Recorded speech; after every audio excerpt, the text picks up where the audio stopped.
Bonjour, bienvenue dans le Jardin de Dieu. Comme vous pouvez voir, nous sommes en plein hiver. Il fait fin janvier ici. L'hiver n'est pas tout à fait moitié fini. Et puis il a fait froid, oui. Juste un peu plus haut, il y a de la neige. On a eu pas mal de gel, surtout à une certaine distance du bâtiment, parce que plus proche, les rayons du soleil, même en hiver, chauffent ces vieux murs. Ça retient la chaleur et la restitue. Donc souvent c'est gelé ici, mais pas derrière. On pouvait lire dans les vieux livres de jardinage qu'en hiver, il ne faut rien faire dans le jardin. Mais moi, quand j'ai commencé à faire le jardin ici, je suis sorti quand même quelques fois en hiver et j'ai vu que tout était toujours en vie. On a lu, bon, le jardin est en repos, il ne faut rien faire. Mais la vie du jardin, la vie des plantes et des insectes, des vers de terre, ça ne cesse pas.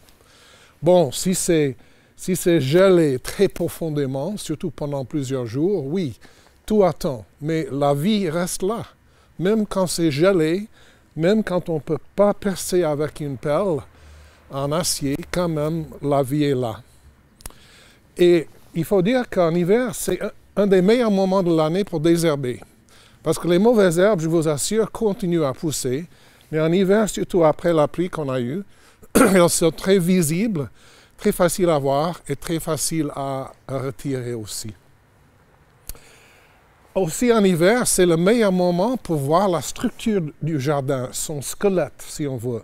Parce que les plantes ne sont pas habillées par les feuilles, sauf pour le lierre et certaines espèces comme ça.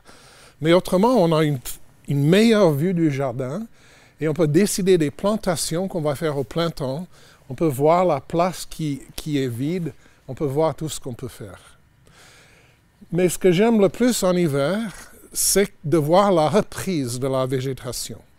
Et à cause de l'hiver doux qu'on a eu ici en Suisse, cette fois, il y a beaucoup de fleurs, plein janvier. Il y a les pâquerettes dans la pelouse, que j'aime bien.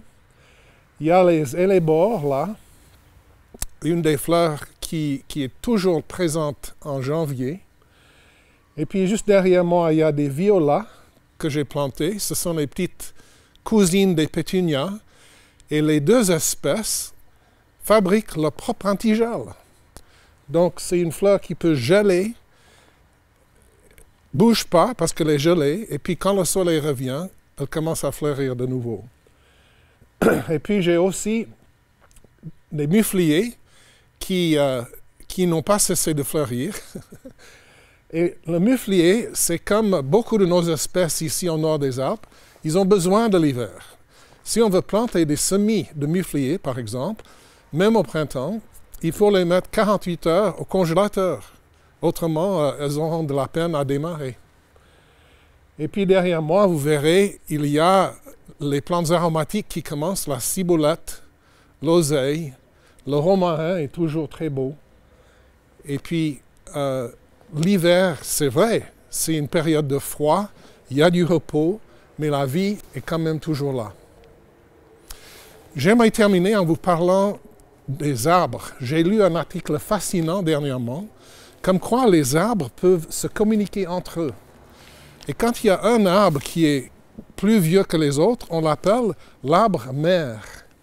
Et ses racines s'étendent et communiquent avec des buissons et les autres arbres autour.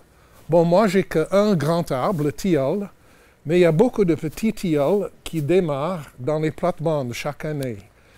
Et cet arbre-là peut les nourrir. Il y a des échanges d'azote et de carbone par des champignons qui s'enroulent autour des racines de l'arbre. Donc, c'est fantastique que ces arbres-là sont en communication les uns avec les autres.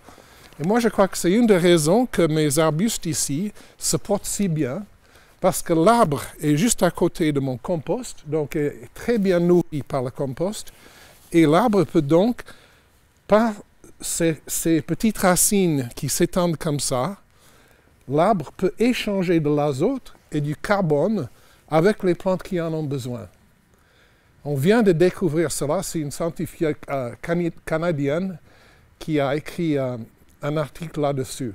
Moi, je trouve que c'est formidable. Toute la création est connectée parce qu'on n'a qu'un seul créateur. Alors, dans le jardin, on peut voir, et les scientifiques le prouvent maintenant, tout est connecté. Il n'y a pas de séparation. Et quand on est connecté, tout va mieux. On peut échanger entre différentes parties de la création. Et ce n'est pas seulement vrai pour les arbres, les arbustes, mais c'est vrai pour nous. On a besoin d'être connectés avec d'autres. Et bien sûr, tous connectés avec Dieu. Et comme ça, c'est l'échange de la vie, des bénédictions. Et on partage des problèmes. On n'est pas seul. Parce qu'on a un seul Créateur. Au revoir, jusqu'à la prochaine fois dans le jardin de Dieu.